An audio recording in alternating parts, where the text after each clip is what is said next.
बात 1880 के अक्टूबर नवंबर की है। बनारस की एक रामलीला मंडली रामलीला खेलने तुलसी गांव आई हुई थी। मंडली में 22-24 कलाकार थे जो गांव के ही एक आदमी के यहां रुके थे। वहीं सभी कलाकार रिहर्सल करते और खाना बनाते खाते थे। पंडित कृपाराम दुबे उस रामलीला मंडली के निर्देशक थे और हारमोनियम पर बैठ के मंच का संचालन करते थे और फौजदार शर्मा साज सज्जा और रामलीला से जुड़ी अन्य व्यवस्था देखते थे।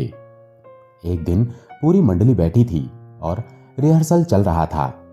तभी पंडित कृपाराम ने फौजदार से कहा, इस बार वो शिव धनुष हल्की और नरम लकड़ी की बनवाएं ताकि राम का पात्र निभा रहे 17 साल के युवक को परेशानी ना हो। पिछली बार धनुष तोड़ने में समय लग गया था। इस बात पर फौजदार कुपित हो गया क्योंकि लीला की साज सज्जा और अन्य व्यवस्था वही देखता था और पिछला धनुष भी उसी ने बनवाया था। इस बात को लेकर पंडित जी और फौजदार में कहा सुनी हो गई। फौजदार पंडित जी से काफी नाराज था और उसने पंडित जी से बदला लेने का सोच लिया था। अगले दिन सीता स्वयंवर और शिव धनुष भंग का मंचन होना था। मंडली जिसके घर रुकी थी, फौजदार उनके घर गया और कहा, रामलीला में लोहे की एक छड़ की जरूरत आन पड़ी है, दे दीजिए। गृह स्वामी ने उसे एक बड़ी और मोटी लोहे की छड़ दे दी। छड़ लेके फौजदार दूसरे गांव के लोहार के पास गया और उसे धनुष का आकार दिलवा लाया। रास्ते में उसने धनुष पर कपड़ा लपेटकर और रंगीन कागज से सजाकर गांव के एक आदमी के घर रख दिया। रात में रामलीला शुरू हुई तो फौजदार ने चुपके से धनुष बदल दिया और लोहे वाला धनुष ले जाकर मंच के आगे रख दिया और खुद पर्दे के पीछे जाके तमाशा देखने के लिए खड़ा हो गया। रामलीला शुरू हुई। पंडित जी हारमोनियम पर राम चरणों में भाव विभोर होकर रामचरितमानस के दोहे का पाठ कर रहे थे। हजारों की संख्या में दर्शक शिव धनुष भंग देखने के लिए मूर्तिवत बैठे थे। मंचन धीरे धीरे आगे बढ़ रहा था। सारे राजाओं के बाद राम जी गुरु से आज्ञा लेके शिव धनुष भंग को आगे बढ़े। पास जाके उन्होंने जब धनुष को हाथ लगाया तो धनुष उससे उठा ही नहीं। कलाकार को सत्यता का आभास हो गया। उस 17 वर्षीय कलाकार ने पंडित कृपाराम दुबे की तरफ कातर दृष्टि से देखा तो पंडित जी समझ गए कि दाल में कुछ काला है। उन्होंने सोचा कि आज हजारों लोगों के सामने इज्जत चली जाएगी और यहाँ कलाकार की नहीं, स्वयं प्रभु राम की इज्जत दांव पर लगने वाली है। पंडित जी ने कलाकार को आंखों से रुकने और धनुष की प्रदक्षिणा करने का संकेत किया और स्वयं को मर्यादा पुरुषोत्तम के चरणों में समर्पित करते हुए आंखें बंद करके उंगलियां हारमोनियम पर रख दी और राम जी की स्तुति करना शुरू की। जिन लोगों ने यह लीला अपनी आंखों से देखी थी, बाद में उन्होंने बताया कि इस इशारे के बाद जैसे ही पंडित जी ने आंख बंद करके हारमोनियम पर हाथ रखा, हारमोनियम से उसी पल दिव्य सुर निकलने लगे। वैसा वादन करते हुए किसी ने पंडित जी को कभी नहीं देखा था। सारे दर्शक मूर्तिवत हो गए। नगाड़े से निकलने वाली परंपरागत आवाज भीषण दुदुम्बी में बदल गई। पेट्रोमिक्स की धीमी रोशनी बढ़ने लगी। आसमान में बिन बादल बिजली कौंधने लगी और पूरा पंडाल अद्भुत आकाशीय प्रकाश से रह रह के प्रकाशमान हो रहा था। दर्शकों के कुछ भी समझ में नहीं आ रहा था कि क्या हो रहा है और क्यों हो रहा है। पंडित जी खुद को राम चरणों में समर्पित कर चुके थे और जैसे ही उन्होंने चौपाई कही, लेत चढ़ावत खेचत गाड़े, काहू न लखा देख सब उठाड़े, ते ही छन राम मध्य धनु तोरा, भरे भुवन धुनि घोर कटोरा। पंडित जी की चौपाई पढ़ते ही आसमान में भीषण बिजली कड़की और मंच पर रखे लोहे के धनुष को कलाकार ने 2 भागों में तोड़ दिया। लोग बताते हैं कि यह सब कैसे हुआ और कब हुआ, किसी ने कुछ नहीं देखा। सब एक पल में हो गया। धनुष टूटने के बाद सब स्थिति अगले ही पल सामान्य हो गई। पंडित जी मंच के बीच गए और टूटे धनुष और कलाकार के सम्मुख दंडवत हो गए। लोग शिव धनुष भंग पर जय श्री राम की जय जयकार कर रहे थे और पंडित जी की आंखों से श्रद्धा के आंसू निकल रहे थे। राम सबके हैं, एक बार राम का होकर तो देखिए। जय सिया राम। पुरानी बात है, वृंदावन में बांके बिहारी जी के मंदिर में रोज गोसाई जी बड़े भाव से सेवा करते थे। वो रोज बिहारी जी की आरती करते, भोग लगाते और उन्हें शयन कराने से पहले रोज 4 लड्डू भगवान के बिस्तर के पास रखते थे।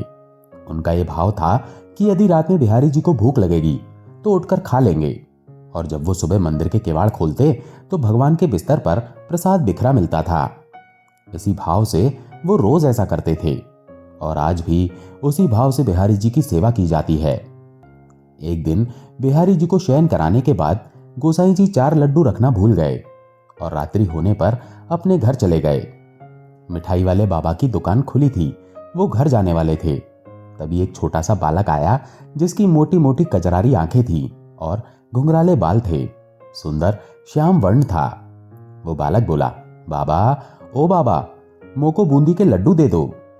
बाबा ने कहा, लड्डू खत्म हो गए हैं, अब तो मैं दुकान बंद करने जा रहा हूं। तू कल आ जाना और जितने चाहिए उतने लड्डू ले लेना। बालक बोला, एक बार जाकर देखो ना, आपके पास 4 लड्डू रखे हैं। बालक के हट करने पर बाबा ने अंदर जाकर देखा तो वो 4 लड्डू मिल गए, क्योंकि वो आज मंदिर नहीं गए थे। वो बिहारी जी के लिए बनाकर ही रखे थे। उसने लड्डू दिए और कहा, बालक, पैसे दो। बालक ने कहा, मेरे पास पैसे तो है ही नहीं, ये मेरा सोने का कंगन रखो। सुबह मेरे बाबा आपसे कंगन ले लेंगे और पैसे दे देंगे। बाबा ने कहा, लाला, पैसे नहीं है तो कोई बात नहीं, मैं कल तुम्हारे बाबा से पैसे ले लूंगा। फिर भी बालक नहीं माना। उसने लड्डू ले लिए और दुकान में कंगन फेंक कर भाग गया। पुजारी जी ने सुबह बिहारी जी का पट खोला तो देखा कि बिहारी जी के हाथ में कंगन नहीं है। फिर वो सोचने लगे कि ऐसा लगता है बिहारी जी के कंगन चोरी हो गए। थोड़ी देर बाद यह बात सारे मंदिर में फैल गई कि बिहारी जी के कंगन चोरी हो गए। सारे वृंदावन में हल्ला हो गया कि बांके बिहारी के कंगन चोरी कर लिए गए हैं। जब उस दुकान वाले को इस बात का पता चला तो वो तुरंत गोसाई जी के पास आया और कंगन दिखाते हुए कहा, भैया, क्या यही कंगन है? गोसाई जी ने तुरंत पहचान लिया। हाँ हाँ भैया, यही कंगन है, तुम्हारे पास कैसे आए? दुकानदार बोला, कल रात आप बिहारी जी के सोने के समय बूंदी के लड्डू रखना भूल गए थे क्या? गोसाई जी ने कहा, हाँ भाई, मैं भूल गया था, पर बात क्या है, आप बताइए ना। दुकानदार ने कहा, एक छोटा सा बालक मेरी दुकान पर रात में आया और बूंदी के लड्डू लिए और चला गया। जैसे ही गोसाई जी ने यह बात सुनी तो उनकी आंखों से आंसू आने लगे। वो बोले, बिहारी जी खुद आपके पास लड्डू लेने के लिए आए हैं। और खुद उनके मन में आया, हाय हाय, मैं कैसे लड्डू रखना भूल गया, मैं इतना स्वार्थी कैसे हो सकता हूं। वो दुकानदार से बोले, जो बालक आपकी दुकान पर लड्डू लेने आया था वो और कोई नहीं, अपना सांवरा सलोना बांके बिहारी कृष्ण जी ही हैं। इस तरह से भगवान आज भी रोज लीला करते हैं। भगवान कहते हैं, भक्ति में भक्त कोई सेवा भूल भी जाता है तो मैं खुद उसे पूरा कर लेता हूं। बोलो बांके बिहारी लाल की जय।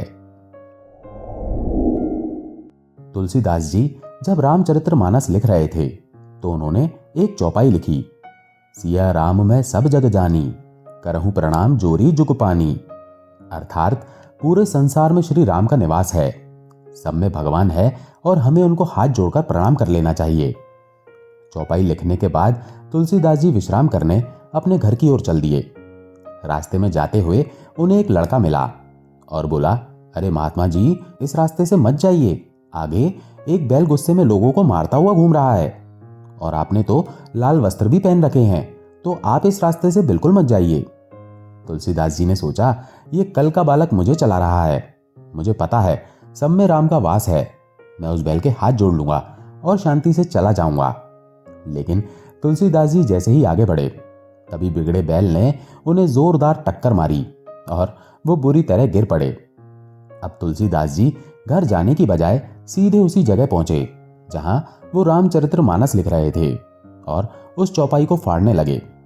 तभी वहां हनुमान जी प्रकट हुए और बोले, श्रीमान, ये आप क्या कर रहे हैं? तुलसीदास जी उस समय बहुत गुस्से में थे। वो बोले, ये चौपाई बिल्कुल गलत है। ऐसा कहते हुए उन्होंने हनुमान जी को सारी बात बताई। हनुमान जी मुस्कुराकर तुलसीदास जी से बोले, श्रीमान, ये चौपाई तो 100% सही है। आपने उस बैल में तो श्री राम को देखा, लेकिन उस बच्चे में श्री राम को नहीं देखा जो आपको बचाने आए थे। भगवान तो बालक के रूप में आपके पास पहले ही आए थे, लेकिन आपने देखा ही नहीं। ऐसा सुनते ही तुलसीदास जी ने हनुमान जी को गले से लगा लिया।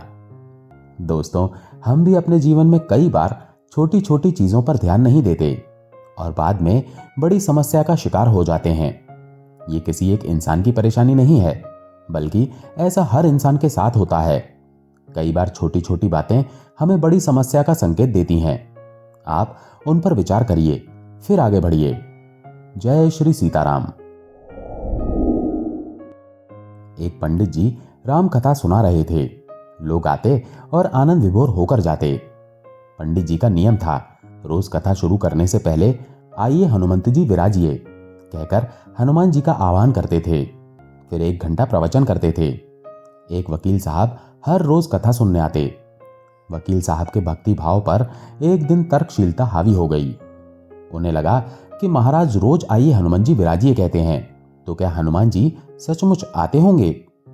अतः वकील साहब ने पंडित जी से पूछ ही लिया, महाराज जी, आप रामायण कथा बहुत अच्छी कहते हैं, हमें बड़ा रस आता है, परंतु आप जो गद्दी प्रतिदिन हनुमान जी को देते हैं, उस पर हनुमान जी क्या सचमुच विराजते हैं?